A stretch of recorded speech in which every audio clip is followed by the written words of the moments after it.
Welcome to the Higher Ed Retire Podcast with your host, Greg Shepard.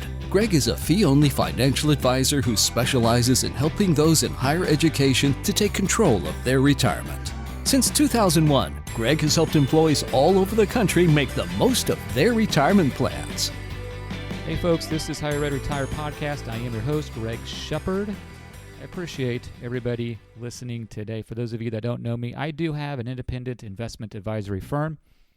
I'm talking to you today from the great city of Kansas City, where it's November of 2021 and it is sunny and in the 50s. Looking to play golf this afternoon, if you care. So this podcast, I've dedicated this podcast to sharing with folks like yourself, those in higher education, all kinds of ins and outs. You know, we're pulling the curtain back of your retirement plan. We're showing you how the sausage is made. A lot of cliches I can use. My goal is to share with you all kinds of information you're not going to find anywhere else. You know, you go to those HR meetings, you talk to reps, TIA reps, Fidelity reps. They're not going to share with you the same information you'll find on this podcast. So if you find this episode interesting, go to my website. Check out the other podcasts. My website is www.safinancialservices.com. Click on the podcast tab, and I'm sure you can find it from there. If you get lost, if you get kind of in the weeds during this episode, by all means, please contact me. I help clients and non-clients alike. You don't have to be a client of mine for me to help you. My number in Kansas City, 913-521-2381. I'll say that a little slower. 913-521-2381. My email, that's probably the best way to contact me, is greg@shepardfinancial.com. Shepard is Shepard. And again, my website, www.safinancialservices.com. Okay, so today, folks, I'm pretty jazzed about the topic we're going to talk about. And for those of you under the age of 60, I'll use the word excited instead of jazzed. So Roth 403B is what we're talking about today. I believe it's the second most underutilized feature in your retirement plan, period. I thought I had more to add to that sentence, but that's it, period.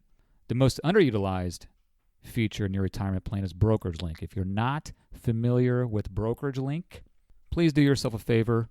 You're not taking advantage of your retirement plan unless you know what BrokerageLink is. Go to my website, check out that podcast on BrokerageLink. Okay, so not everybody listening to this episode will have a Roth 403B. 9 out of 10 of you out there will. I haven't dealt with a higher ed institution that doesn't have this feature.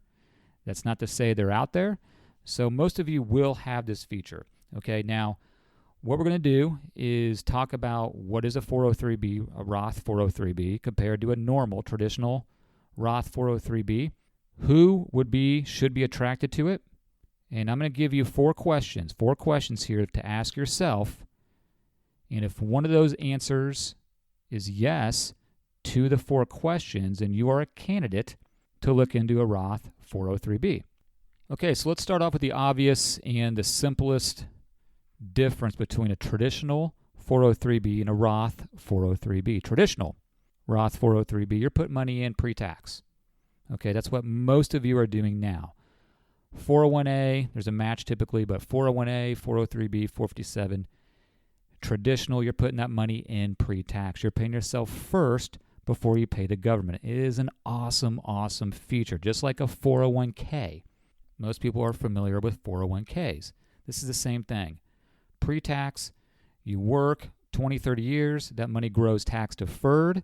When you retire, that money comes out taxable.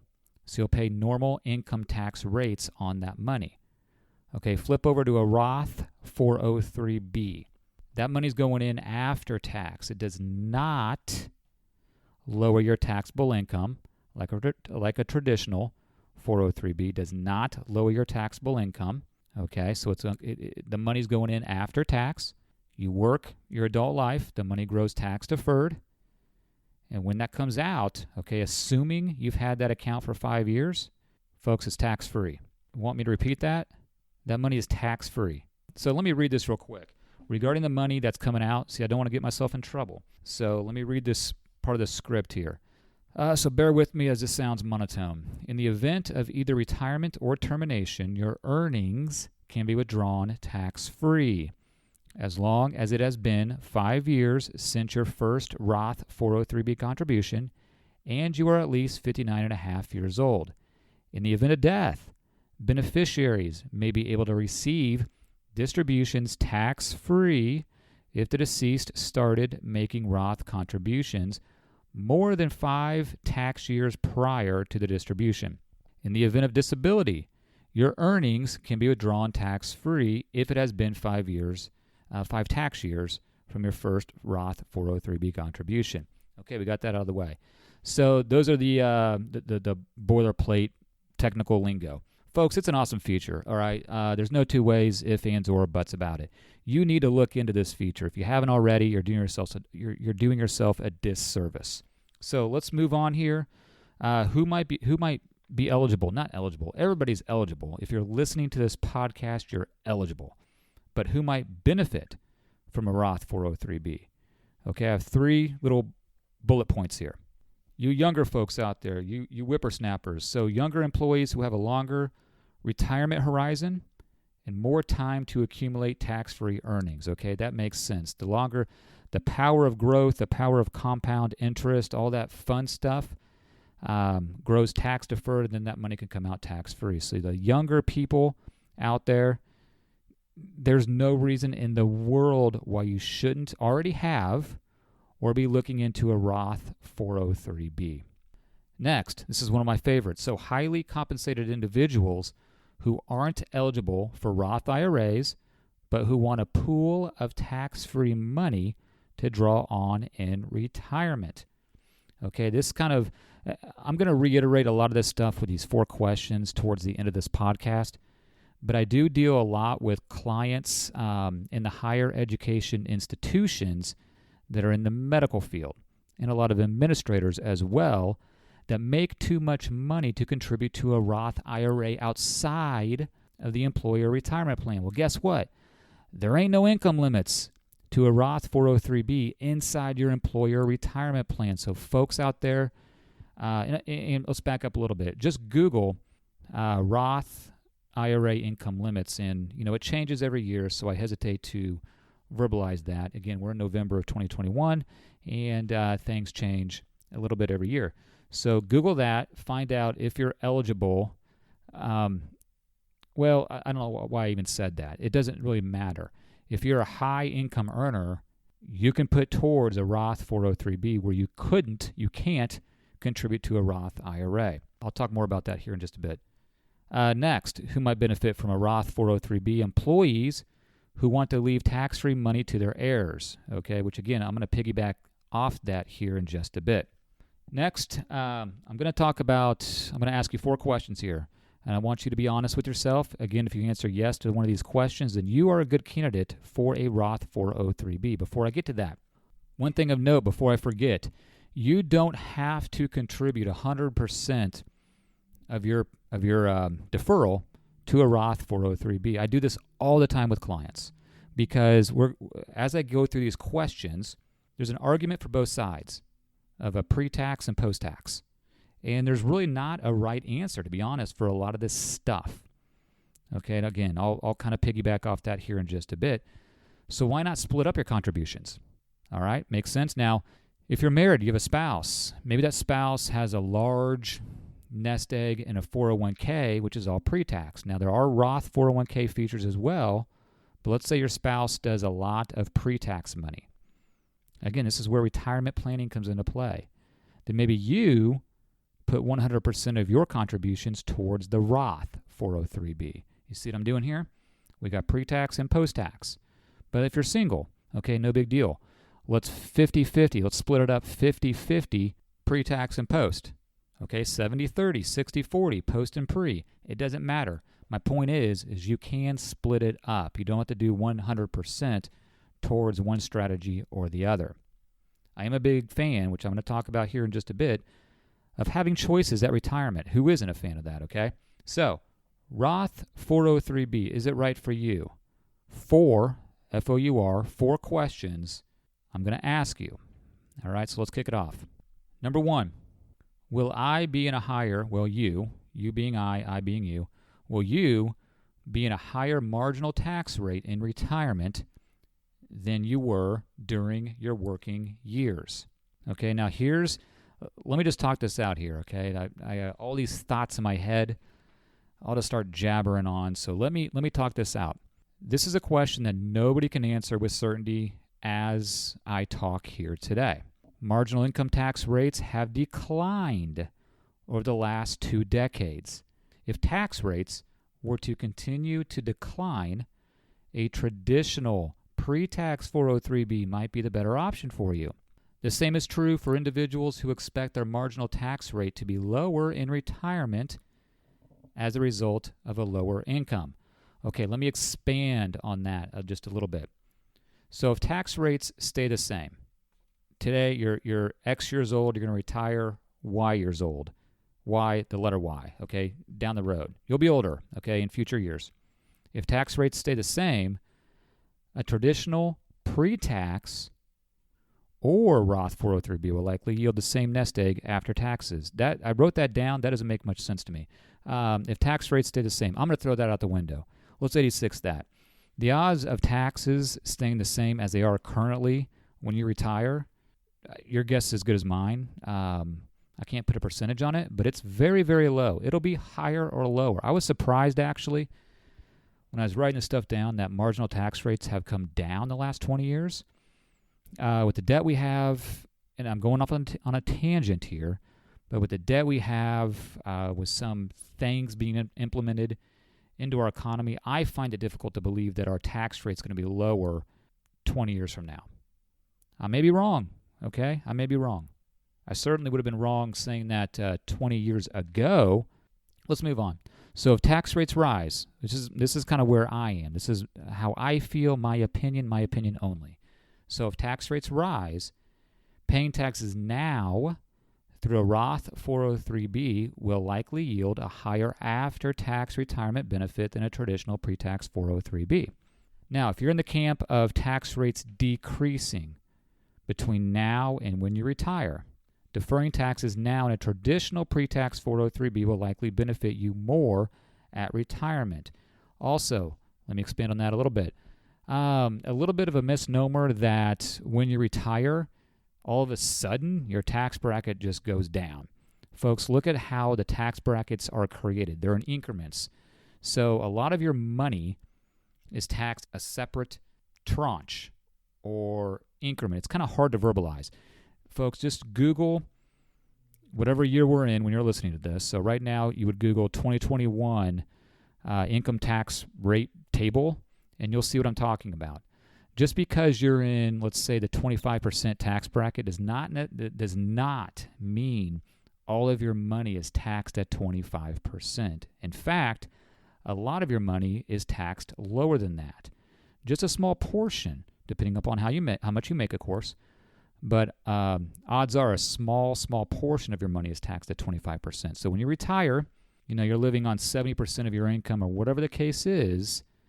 That doesn't necessarily mean you're going to be paying a whole heck of a lot less taxes. And by the way, most people, if you're used to living on a certain amount of money, the whole idea with retirement planning is that you live on roughly that same amount of money. Now, who wants to live on 50% of what they were making? So my point there is your taxes, even if they go down, they're not going to go down by a lot. They shouldn't, or someone messed up. All right? Okay, so let's move on. That was question number one. Tax rates, what they're going to be when you retire. What camp are you in? Are they going to be higher or lower? Number two, can I afford to maximize my contributions and save up to the IRS limit? So if you can afford it, if you can cash flow it, making maximum contributions to a Roth 403B may be a good option, since any earnings accumulate tax-free rather than simply tax-deferred. A qualified Roth 403B distribution could provide more cash upon retirement than an equivalent traditional pre-tax 403B distribution would. Let me go a little further here. So can I afford to maximize my contribution? So I have a lot of folks contributing the max to a 403B. A lot of times we'll split that up, 50-50, 60-40, or 100% towards the Roth. let me give you another nugget here. I have a lot of folks, not a lot, but folks that want to contribute more than the max allowed to the Roth 403b. You can do that through a 457. And if you want a Roth feature there, guess what? You can get it there as well. Okay, there's a little nugget that a lot of people don't understand, don't know about. Just because you reach your max with the 403b, Roth or otherwise, you can still put more money in. It's called a 457. One more thing I thought of before I move on. For those of you that are listening, you're probably not listening anymore if this applies to you. But if you don't have a Roth option in your plan, does it make sense? Okay, this isn't for everybody, but does it make sense for you to contribute to your pre-tax, your traditional 403b or 457? So if you were putting in $500 a month, does it make sense to put $250 towards a pre-tax and $250 towards a Roth IRA if you are allowed, your income limits, if you're allowed? Okay, I have clients doing that as well. So if your employer, higher ed employer, does not have the Roth feature, look into a Roth IRA. Next question. Do you want to leave tax-free money to your heirs? Your beneficiaries may be able to receive your Roth account tax-free if you die. Well, not if you die, when you die. Additionally, you can roll Roth 403b funds into a Roth IRA, potentially delaying minimum required distributions from those amounts during your lifetime. Again, another awesome feature. So when you die, okay, let's say you have children or spouse, of course, these people inherit that Roth account, assuming it's been around for 5 years. They'll take the money, okay, as is, and then they can distribute the money from the account tax-free. What an awesome feature. And also, if I haven't mentioned this yet, I'm not sure, the Roth 403b upon your termination or retirement is not subject to RMDs, nor will the person that inherited that account be subject to RMDs. This is a big deal. I can't tell you how many clients call me every year, usually different clients, unless they're forgetful clients, asking me if they're mandated or asking me when they need to start taking RMDs. People aren't too thrilled about the government telling them they have to take money out of their IRAs when they don't necessarily need it. All right, and basically a lot of those folks will just turn around and invest that money back into a taxable account, but that's another episode. All right, so my point is those Roth accounts, Roth 403bs, not subject to RMDs, nor will your inheritor. Is that right? Is that the right word? The person that inherits the account subject to RMDs either. Question 4. Do you make too much money? Okay, so I've harped on this a little bit. Do you make too much money to invest in a Roth IRA? So unlike Roth IRAs, there are no maximum income limits for Roth 403b contributions. Even if your income is too high to qualify for a Roth IRA, you can make Roth 403b contributions. So I think I've harped on this enough. If you're out there listening, and if you're an administrator or someone that's a high income earner, you better be looking at this feature. Okay, so those are the 4 questions. If you answered yes to one, probably all of those, you are a good candidate for a Roth 403b. Okay, one thing to remember, because this money is after tax, your take-home pay will be less than it would be if you made an equivalent traditional pre-tax 403b contribution. Hope that makes sense to everybody. Okay, so there's the Roth 403b. Again, I think it's an awesome feature, underutilized feature. Folks, don't go out there and just do this account willy-nilly. Please talk to somebody, talk to me, talk to your advisor. Don't talk to TIAA or Fidelity. They are not your advisor. They can't give you this type of advice. Neither can HR. Okay, email me, greg@shepardfinancial.com. Remember, Shepard is SHEPARD. Phone number 913-521-2381. I would be more than happy to guide you and or help you. Okay, folks? Again, Greg Shepard here, Higher Ed Retire Podcast. I hope you took away 1 or 2 nuggets from this episode. This is me reminding you to take control of your retirement today. Take care, folks. Thanks for listening to the Higher Ed Retire Podcast. Just because this episode is over doesn't mean you can't continue your retirement journey. Please visit www.higheredretire.com to see how you can work with Greg or to simply ask him a question. Thanks again. S&A Financial Services is a registered investment advisor. Information presented is for educational purposes only and does not intend to make an offer or solicitation for the sale or purchase of any specific securities, investments, or investment strategies. Investments involve risk and, unless otherwise stated, are not guaranteed. Be sure to first consult with a qualified financial advisor and/or tax professional before implementing any strategy discussed herein. Past performance is not indicative of future performance.